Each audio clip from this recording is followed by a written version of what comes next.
कण में विद्यमान है तो हम मंदिर गुरुद्वारों में उन्हें क्यों ढूंढ रहे हैं? है अगर वो कण कण में, क्योंकि कण कण में तुम्हें अनुभव हो रहा है क्या? कण कण में अनुभव, अगर कण कण में अनुभव हो रहा है तो तुम्हें मंदिर में भी है, फिर मंदिर में क्यों तुम निषेध कर रहे हो?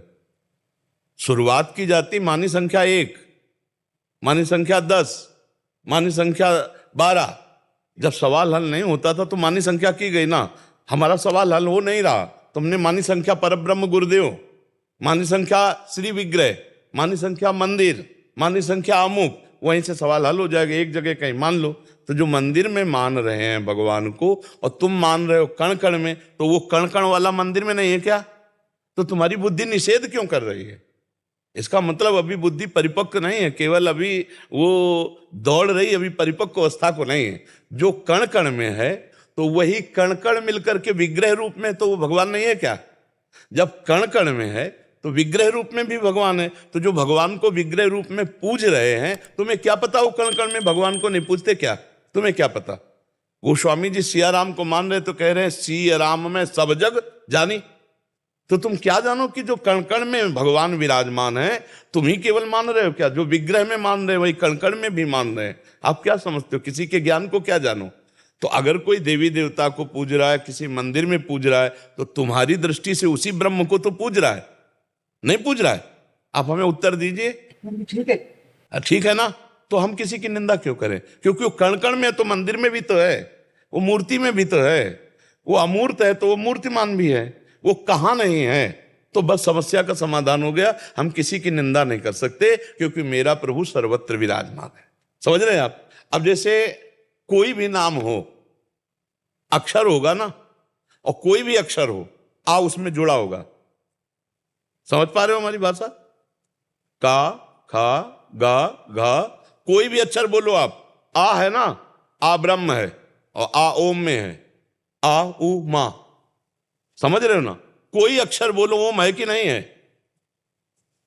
जिस प्रथम अक्षर क्या है? आ है ब्रह्म, सब अक्षरों में आ विराजमान है। उपासना जब हम शुरू करेंगे कहीं सही ढंग से, तो निंदा स्तुति का कोई सवाल नहीं बनता। वही एक तत्व है। चाहे ओम से शुरू करो, चाहे ब्रह्म से शुरू करो, चाहे राम से शुरू करो, चाहे कृष्ण से, चाहे मंदिर से शुरू करो, चाहे जहां से शुरू करो, एक जगह ईमानदारी से शुरू कर दो। अगर सब जगह ना पहुंच जाओ तो हमें बता देना। सब जगह पहुंचने के लिए हम फैले हैं। अब पहले एक जगह शुरू करते, माता से शुरू कर दो, पिता से शुरू कर दो, कहीं से शुरू कर दो। ये मेरे भगवान हैं, ये मेरे ब्रह्म हैं, बस दूसरे की तरफ देखो मत और चल दो। अगर देखो सर्वत्र ना दिखाई देने लगे तो मुझे बताना।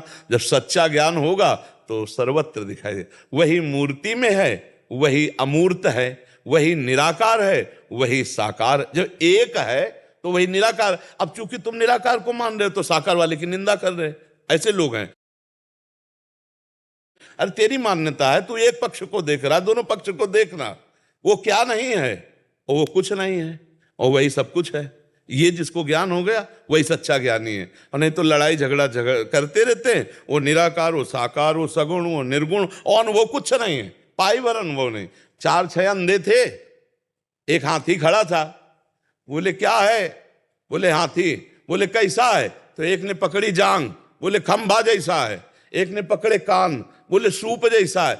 ऐसे ही एक ने बोले दीवाल जैसी है, छत जैसी है। सब अपने अपने अनुभव किए। अब लड़ रहे हैं। बोले हाथी जो है सूप जैसा, बोले नहीं हाथी खंभे जैसा। तो नेत्र वाले ने कहा तुम लोग लड़ो मत, कोई झूठ नहीं बोल रहे।